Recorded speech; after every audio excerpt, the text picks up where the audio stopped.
Sejam muito bem-vindos ao Descomplicados Podcast. Hoje, qual a tua expectativa aqui, Léo? Conta pra gente.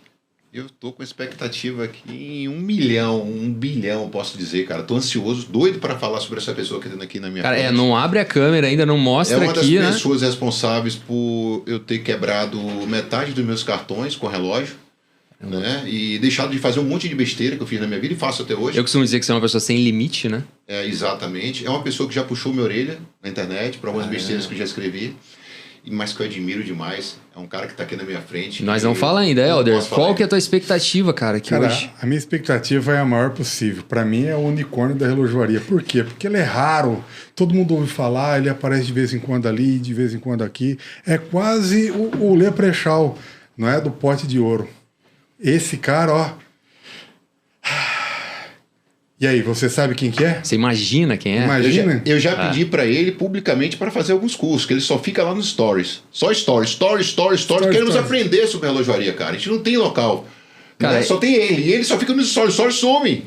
E não é nem o arroba, agora, né? Apresentando nosso convidado. Mas é o cara. O cara, a lenda. A entidade. A entidade. Vamos começar com um brinde. Flávio Maia. Relógio mecânico. Relógiomecânicos.com.br. Tem que tomar, senão tem maldição. Como a gente fala na Bahia, vamos comer água, cara. É isso. Flávio, muito prazer, cara. Muito prazer, uma honra você estar aqui com a gente. Eu posso dizer que a gente zerou aqui o game. Se a gente parasse de fazer, já tava tudo certo pra gente. Essa Já boca tava pra lá. tudo certo, Não, já, cara. tem Pra mim muita já tava gente tudo... ainda. Não, mas... Tô lisonjeado aqui, tô lisonjeado. Me zerou. Tô me sentindo um caninho, um popstar. Zerou o game aqui, cara. Eu comprei no Alan. Se você não me quiser mais... Não, aqui eu entendo, é o discípulo direto de John Harrison, né? É o discípulo Mais ou menos isso. Mais ou menos, né? A gente só sabe quem é John Harrison, né? Vamos jogar já a história já. Aquela pergunta que você queria fazer muito sobre essa polêmica que aconteceu toda por trás. Não, na verdade, não é nem o John Harrison. É a polêmica do livro do Constantin Chaikan, não é? Que o Brasil mobilizou para que você ganhasse o livro, né? Só que teve um lazarento, um filho de uma égua. Europeu, aquele cara? Eu nem sei de onde um cachorro. O fulano mas comprou seguidores ali no 45 minutos do segundo tempo. Mas vocês acreditam que eu não li aquele livro até hoje? Não chegou? Não, chegou o livro, mas não li, porque é um livro muito específico, de um criador muito específico, e vou ler, mas não agora. Tá na minha lista lá, algum dia eu lerei. Eu gostaria de conseguir ler tudo, mas eu leio uma média de um livro por mês, então vai ficar lá para algum dia eu vou ler. Aí algum dia eu posto um review, falo ali. Eu te ajudei, eu acho que mandei pouca, de 250, 280 mensagens. Sim, com certeza. Acabou decidido no tapetão que eu mandei uma mensagem para o próprio Constantin Chaikin e falei, cara, fui roubado. Eu vou te mandar outro. Por que você foi roubado mesmo? O que aconteceu que o cara fez? Era foi um quem bot, consegui... né? Ele usou bot quem conseguisse o maior número de... Você gosta de bot aí, galera. De replies ali no post, e ele usou um bot ali nos últimos minutos ali e jogou 500 caras aí. Como o negócio aqui é solto, cara. A gente começou pelo início, pelo final, pelo meio. Como a pergunta que eu ia fazer agora quem é Flávio Maia, exato, né, quem é Flávio Maia? Os mecânicos, né? O fórum, né, cara? Vamos falar sobre ele um pouquinho. Mas quem é Flávio Maia, a pessoa?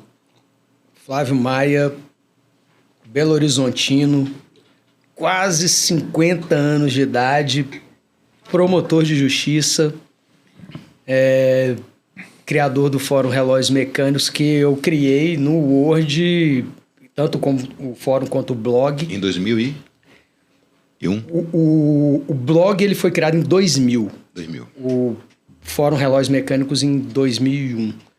E criado um Word ali, numa brincadeira, tentando emular o que eu via no Time Zone, que era que ainda existe, né? É um fórum de discussões americano, que era referência. Na verdade, era o que existia na época. E tentando emular nos artigos o que um participante do Time Zone fazia, que era o chamado Walter Detz. Ele também está vivo até hoje, apesar de não mexer mais com relógios, e eu tentava emular o que ele escrevia, no estilo que ele escrevia, mas eu nunca imaginei que eu fosse manter esse hobby durante muito tempo, porque o hobby na vida das pessoas, ele vem, ele desaparece, e é trocado por outro, mas esse tá aí já tem um tempo. Flávio, é seu único hobby, não? É seu único hobby? Eu perguntava, vou atravessar aqui, não tem nada. Não tem regra nenhuma, não. Eu acho que se você encara o hobby como sendo algo assim, de estudo e dedicação, sim. As pessoas têm visto aí agora, por exemplo, que eu curto vinho também e conheço alguma coisa. Só que o vinho não é algo que eu estude de forma sistemática, então eu não considero muito um hobby. Na verdade, o vinho é uma bebida, e como toda bebida alcoólica, às vezes já me trouxe muito problema. Então... Somos dois, um brinde. Eu sei malemar de algumas. Por favor, aqui. Por favor, meu amigo, siga. Flávio, cara, você fez o que... O Helder estava falando aqui, enquanto a gente estava nos bastidores, o que mudou, o que revolucionou depois de tudo que você fez.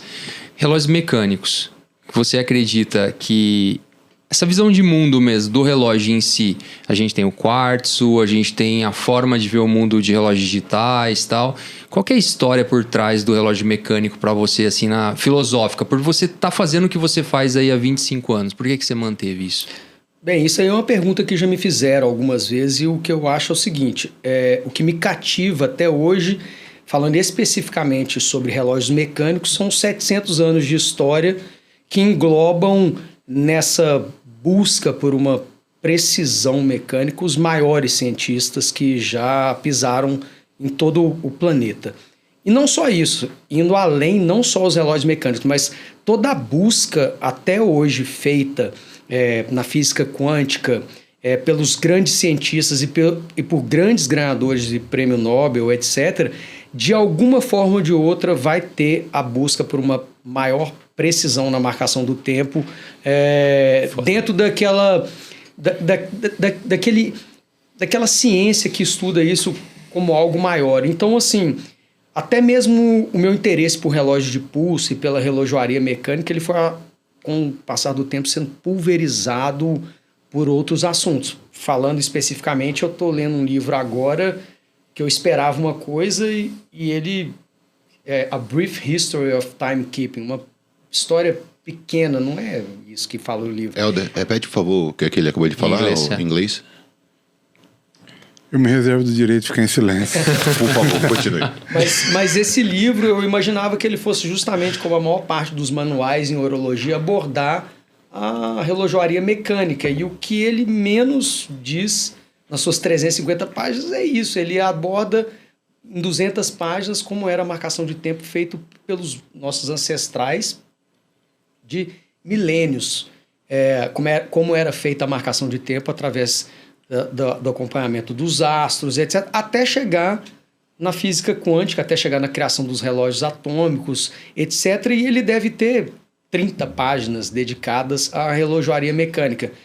Então, com o tempo, o meu interesse na relojoaria ele foi cada vez mais sendo pulverizado e, às vezes, eu já passei até a pensar por que as pessoas, às vezes, estranham o fato de eu dizer que eu não uso tanto relógios de pulso, eu às vezes não estudo sobre marcas específicas, talvez por isso, talvez porque dentro de um universo tão grande que é a relojoaria, o relógio de pulso ele seja talvez uma das criações mais modernas que existem. O relógio de pulso é algo que existe há 100 e poucos anos, enquanto que a marcação de tempo ela existe desde que nós nos entendemos como seres humanos. Desde que nós nos entendemos como seres humanos, nós estamos acompanhando a passagem de estrelas no céu, a passagem de astros e criando calendários, porque às vezes a gente não pensa nisso. A criação de calendários ela tem tudo a ver com a relojoaria. Então, assim, é uma ciência que é dinâmica, é uma ciência que eu não canso de aprender. Todo dia eu tenho alguma coisa nova que eu aprendo e talvez isso tenha me mantido interessado. Você fala que uma coisa que mudou a tua vida foi o livro Longitude também, a tua percepção. Mudou minha vida, Dava Sobel. Eu ia te perguntar, cara, 2 ou 3 livros você poderia citar pra gente, pra quem tá começando nesse mundo aí da relojoaria? O grande problema da relojoaria no Brasil é que não existem títulos em português. Quer dizer, não é que não existam, eles existem, mas em regra estão fora de catálogo. Sim. No Brasil já foram lançados 2 livros com um tema específico sobre relojoaria. Longitude, Dava Zobel, editado pela Companhia das Letras. Inicialmente ele era editado pela Ediouro, mas eu nem sei se a Ediouro existe mais como editora. Dava Zobel, Longitude. Foi também lançado, salvo engano, pela Companhia das Letras, também um livro para adolescentes chamado O Prêmio da Longitude. Este ainda se encontra na Amazon. E foi lançado em português de Portugal, para mim, o melhor livro por larga margem sobre relojoaria histórica, que é A Revolução no Tempo, de David Landes. Só que todos esses livros agora eles estão esgotados. E aí se torna uma coisa complicada, porque a literatura em inglês ela é muito rica. Eu consigo ler em inglês. Porque se eu conseguisse ler, além de inglês, em francês, a literatura não seria rica, ela seria riquíssima. Perfeito. Porque se você entra no site da Edition Simonin, que é uma especialista em publicação de livros sobre relojoaria, o catálogo deles possui 4.000 obras, mas a maioria em francês. Mas se fosse para correr atrás aí de 3 livros, esses 3 em português e o Longitude e o Revolution in Time, que é a obra homônima, só que em inglês. Eu comprei o Longitude em inglês, comecei a ler, eu falei, eu preciso achar a versão em português. Não, joga lançando o livro amanhã, meu. Já comprei, inclusive. Já comprei. Amanhã é o lançamento, como é que a gente faz né? pra Amanhã é o comprar? Eu nem lançamento. sei, né, cara? Nem vi ainda. Tem um link aqui, vai para Heitor, em algum momento o link agora aqui. Tá? Falar em leitura, falar em cultura, cara. Eu quero tocar em um ponto interessante agora. Cultura relojoeira japonesa e suíça, né? Quais as principais diferenças entre essas duas culturas? Já começa diferente na sua gênese, né? Porque a Suíça ela tem uma tradição que é centenária. A cultura relojoeira japonesa, quem gosta de relógio japonês não gosta que diga isso, mas os japoneses eles permaneceram fechados até a Revolução Meiji, 1857, mais ou menos. E as primeiras construções de relógios no Japão são do ano de 1870, através de cópias de relógios de parede que os americanos forneciam para os japoneses. Aquele relógio bem famoso da Seiko, aquele Seikosha, que todo mundo que vê imagem de relógio japonês de parede vai ser um Seikosha. Ele é uma cópia de relógios americanos que foram levados para lá. Então os japoneses eles fizeram uma indústria baseada inicialmente na engenharia reversa. Eles tinham produtos, em regra, muito produto, tanto de relógio de bolso, como relógio de pulso, como cronômetros de marinha, da Ulysse Nardin, e eles copiaram esses produtos. Então, assim, a gênese da indústria japonesa ela é muito mais tardia, já é algo do século XX, para a gente aproximar assim, enquanto que a gênese da relojoaria da Suíça remonta aos anos de 1500. Então, são escolas completamente diferentes. Talvez por isso, talvez por a Suíça também, isso é uma opinião, talvez pela Suíça ter uma tradição relojoeira, eles tenham ficado presos às suas tradições e aos seus métodos de produção, algo que os japoneses nunca tiveram, né? Eles sempre tentaram evoluir ali. Então, os japoneses conseguiram dar esse salto, que é um salto que é comum em toda a indústria japonesa. Não sabiam fazer, eram produtos ruins, copiaram através de engenharia reversa, melhoraram e dominaram o mercado. Você acha que o Gran Seiko mudou o jogo em relação à construção do relógio mesmo, quando não foram... Não acho porque a Gran Seiko, inclusive, na sua gênese, ela surgiu como algo que emulasse os relógios suíços. Que eles gostariam de elevar um pouco a percepção do que eles faziam, né? Eu vou até fechar minha caixa aqui, até agora com vergonha. Eu puxar um Gran Seiko aqui, eu vou fechando aqui agora. Mas eu vi a respeito da criação. A criação, a necessidade era exatamente essa. Era, os suíços fazem uma qualidade melhor, nós precisamos criar uma marca que seja equivalente. Sim. E que olhe, isso aqui tem que ser melhor, mas né? eu tenho uma polêmica aí agora. Não é o momento do pinga-fogo, mas eu tenho uma polêmica aqui pro senhor. Eu vi um comentário teu no Instagram, em que a Suíça já foi o que a China é hoje. De homagens, né? Sobre o que a Suíça copiava a Inglaterra, é isso, né? Foi mais ou menos... Exatamente, eu queria tocar nesse ponto. Já que a gente fala de uma Suíça de, sei lá, 1700. Um pouquinho mais para frente, 1800, até... Né? Até 1820, mais ou menos, quem dominava o mercado relojoeiro mundial era a Inglaterra. Eu tô jogando essa bomba aí. Como é que foi isso aí? Como é essa situação? Então o senhor falou que a Suíça já foi o que a China é hoje.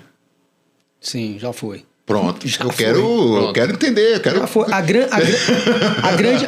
grande questão da indústria relojoeira suíça mais uma vez, encontra-se na sua gênese, né? Quando muitos ressaltam que Genebra era um lugar onde os huguenotes que estavam sendo perseguidos na França se refugiaram. A maior parte dos refugiados, eles eram joalheiros.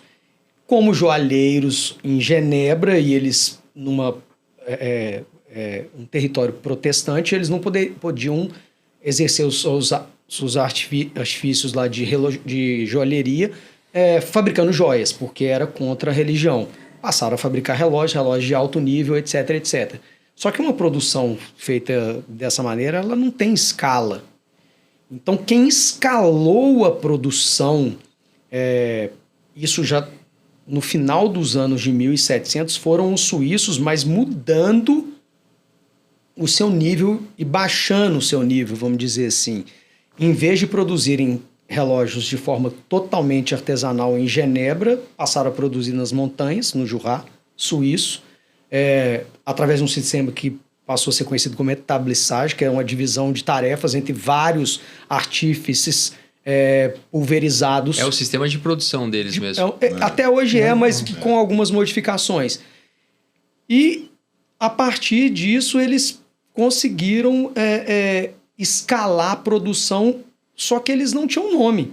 Porque o nome que interessava até os anos de 1800, como eu já disse em outras oportunidades, não era o Swiss Made, hoje que nós damos valor. Era o Made in England. Porque, não precisa ir longe, foi citado aqui John Harrison. John Harrison, ele conseguiu fazer seu primeiro cronômetro marítimo por volta de 1650. O primeiro funcional que efetivamente ganhou, porque não ganhou o prêmio da longitude. Mas só nesse século, do ano de 1700 a 1800, tem John Harrison, Thomas Milde, George Graham, Tompion um pouquinho antes, Josiah Emery. Então, a gente tem um monte de pessoas que eram muito boas no que faziam e eram ingleses. Só que os ingleses, eles pecaram pelo mesmo problema. Eles faziam relógio de forma artesanal, em oficinas pequenas, em escala baixa. Quando os suíços escalaram a produção, eles precisavam de um nome e precisavam de volume. Então, o que eles faziam? Eles utilizavam relógios com a inscrição de nomes ingleses, fulano de tal, escrito em inglês. Os relógios não seguiam um estilo inglês, na verdade eles seguiam um estilo holandês. Tem uma diferença de estilo, por quê? Porque, em regra, quem fazia os pedidos dos relógios falsificados para os suíços eram mercadores holandeses, então eles pediam no estilo que eles achavam mais conveniente, e isso foi tudo parar numa enxurrada de falsificações na Inglaterra, que começou a perder mercado. A galera não usa esse ditado aqui no Brasil, não sabe de onde que ele veio. O pessoal fala assim, essa lei aí é lei para inglês ver. Sim. Isso surgiu na época dessas grandes falsificações, porque os ingleses tentaram de todo modo introduzir medidas protecionistas e não conseguiram, porque o relógio ele é algo muito portátil, que você coloca dentro de uma caixa pequena, 1000 relógios. Só que isso era acreditava-se que isso houvesse acontecido, mas nunca tinha sido comprovado de forma científica como isso tinha sido comprovado. E a Rebecca Struthers, que é relojoeira, escreveu o livro e é uma das proprietárias da Struthers Watches, ela por um acaso é historiadora e ela teve acesso a toda a coleção do British Museum. E aí ela conseguiu rastrear pelo menos 6 características que eram muito pertinentes de relógios que eram fabricados na Suíça, mas que ostentavam o nome Made in England. Na verdade, não era Made in England, por isso não existia. Era o nome do fabricante, um nome em inglês. Enfim. E ela conseguiu descobrir e voltar no tempo e falar, não, quem vendiam essa enxurrada de relógios baratos que a Inglaterra recebeu a partir dos anos de 1800 e que sepultou a sua indústria veio da Suíça. Então, voltando ao início, depois de toda essa digressão, os suíços, eles não aprenderam com os ingleses. Eles aprenderam por conta própria, porque eles tinham uma base sólida de artífices que eram joalheiros, que vieram da França, sobretudo, mas eles aprenderam a levar o seu produto... Eles eram marqueteiros. Marqueteiros. Então, levaram o seu produto para o resto do mundo através da falsificação. Porque eles não conseguiriam vender com um nome suíço. Patek Philippe não venderia lá, mas talvez o clã MacLeod talvez vendesse. Cara, e se tivesse um clã MacLeod hoje, alguém compraria aqui, né? Tamo junto, cara. A gente falou do marketing aqui agora, né? É um ponto interessante. E a gente fala que o pai do marketing, Kotler, 1939, ok? E a gente fala do Hans Wilsdorf, já em 1905, falando sobre o marketing da escassez. Sim. O Hans Wilsdorf trabalhando com influencers, já. Sim. Entregando os relógios, né? Um grupo seleto. Por um grupo seleto, sabe? E como ele é atual, né? Como ele é moderno até hoje, como se utiliza ainda, puxando para esse lado agora, né? Qual a influência, na sua cabeça, qual a influência da indústria relojoeira, né? E desses grandes empresários, desses grandes, esses gigantes da relojoaria, para o nosso marketing moderno, vou puxar aqui agora, para a administração moderna? A resposta já foi dada na pergunta, né? A Rolex ela foi altamente inovadora no seu marketing e o marketing que a Rolex faz até hoje é o marketing que a maior parte das empresas, não só de luxo, mas todo tipo de empresa faz. Antigamente na verdade o marketing não foi criado pelo Hans Wilsdorf.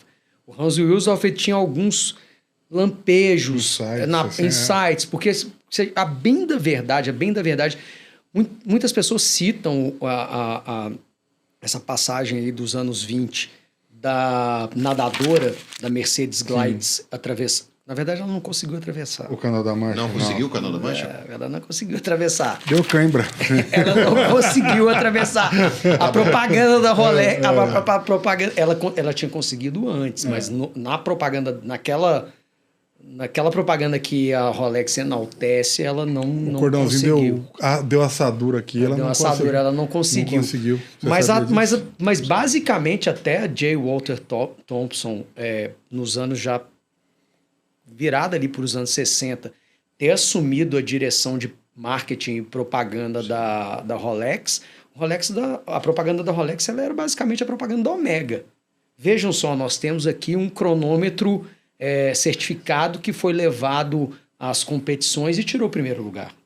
O marketing da Rolex era exatamente isso. Nós fazemos um relógio bom, um relógio preciso. Só que não basta ter um produto bom. Você tem que ter um marketing bom.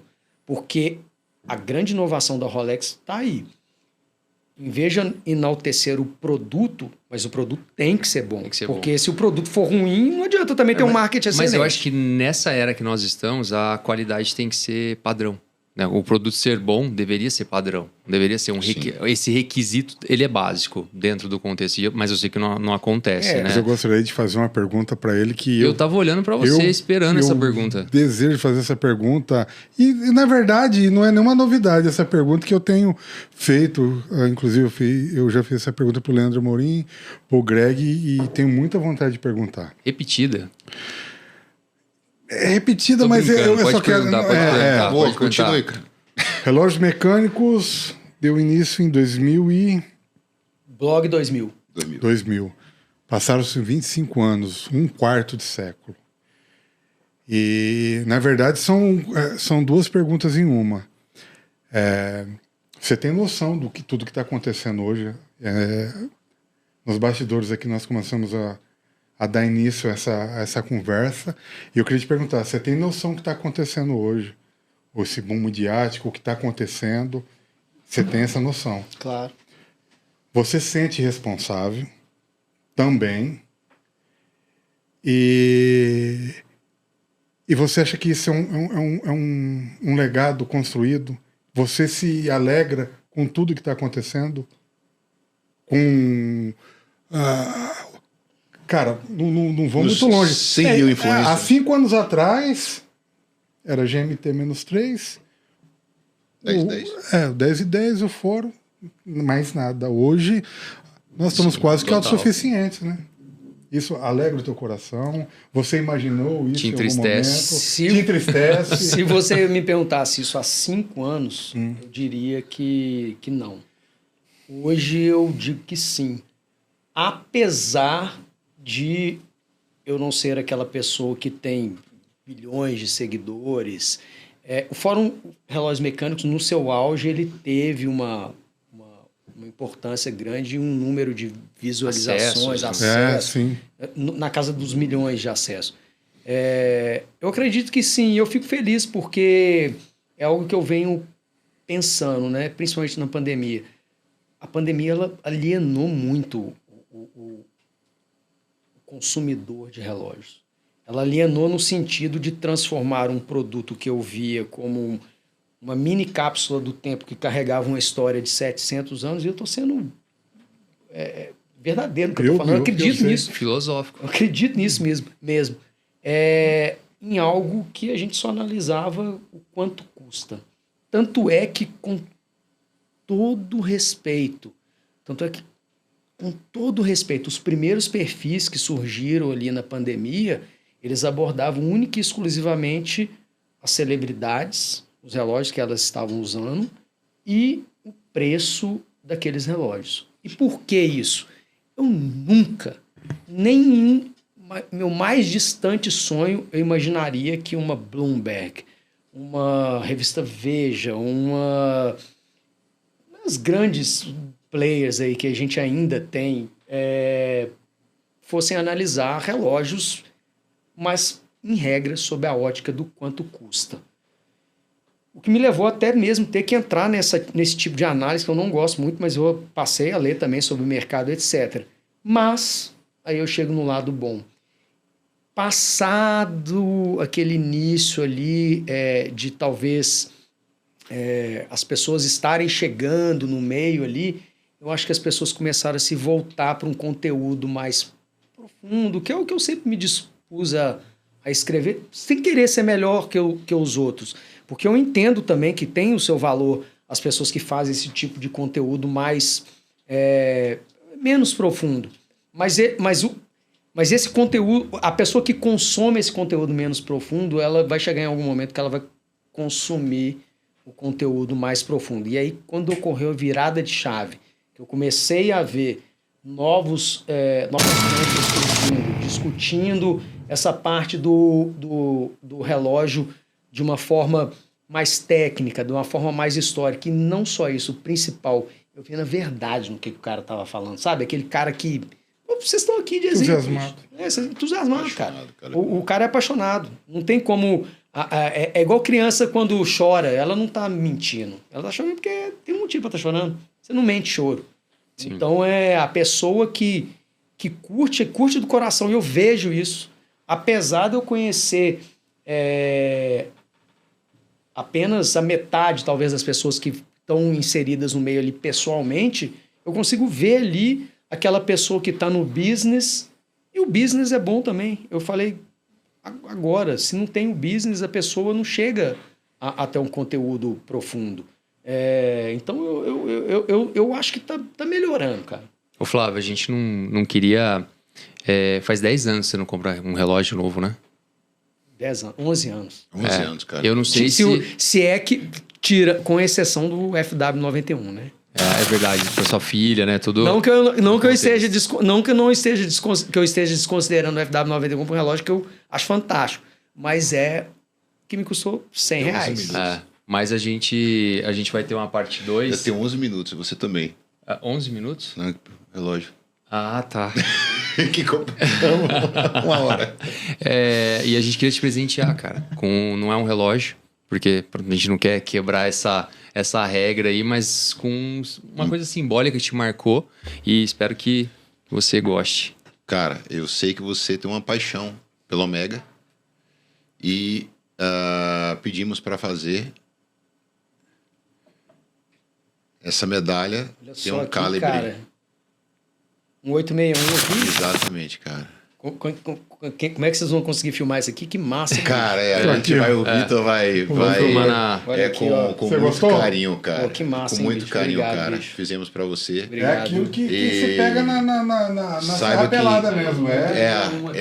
Essa aí é 18. Essa daí você merece ter velho. Cara, Obrigado, viu, cara? somos seus fãs, cara. Obrigado, Admiramos obrigado demais. por ter pavimentado aí também, viu? Obrigado, viu, cara? Você mudou a vida Obrigado de de coração, muita obrigado. gente aqui. E, cara, vai ter uma parte 2. A gente. Aconteceu Vai ter. um pequeno problema de agenda aqui, então a gente. Mas mesmo assim, só esse tempinho, esse pocket, só- a gente já só- conseguiu eu sentir. Eu acho que terra. daria pra mais uma pergunta. Dá pra mais uma Tem pergunta, uma cara? perguntinha? Dá. Claro, Eu ia claro. perguntar sobre Tu tá com o só sapato na uma cabeça, mais técnica, fedido. né? Que uma vez eu fui fazer um comentário sobre ATM, estanqueidade, né? Dos relógios. E a gente falou sobre a ISO 6425. Perfeito? Tô correto? Tem duas ISOs, né? Tem a ISO para estanqueidade normal e a de relógio de mergulho. relógio A diferença de é que uma tem uma lambuja, né? Isso. E Uma aí lambujinha a ali de gente 25%. fala que os japoneses, eles colocam os Seikos, Prospex, etc. Ele marca lá ISO. Beleza? Eles colocam. Os relógios suíços não costumam colocar. Sim, Perfeito? sim, E fica isso aberto dentro da relojoaria. sim. Eu posso confiar que um Omega que marca 100 metros, eu vou mergulhar, óbvio que eu nunca vou chegar Porque a 100 ele tem metros. medo. A verdade é Mas essa. Esse fedido ele vai tem medo. funcionar A, assim, gra- a metros? grande, a grande questão que já Ou foi não? a grande questão que já foi discutida é isso é o seguinte: normas ISO elas não são leis.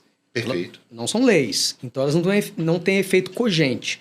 Só que a FH, que é a Fédération Horlogerie, que é a federação que congrega as empresas suíças, ela encampa as normas ISO. Eu tenho que presumir que se uma associação de empresas que congrega 99% das empresas suíças adota uma norma, todos estão seguindo a regra.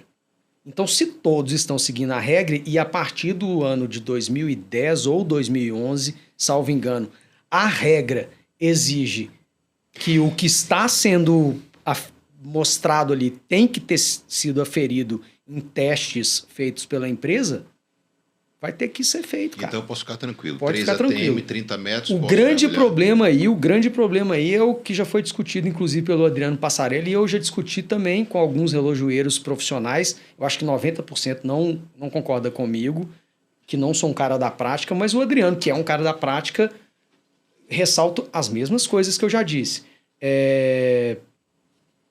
A falha de estanqueidade ela ocorre não porque você excedeu a pressão recomendada pelo fabricante, e sim porque já existia um problema pretérito, seja na junta, seja de algum impacto que a caixa ocorreu que a distorceu, que levou à falha.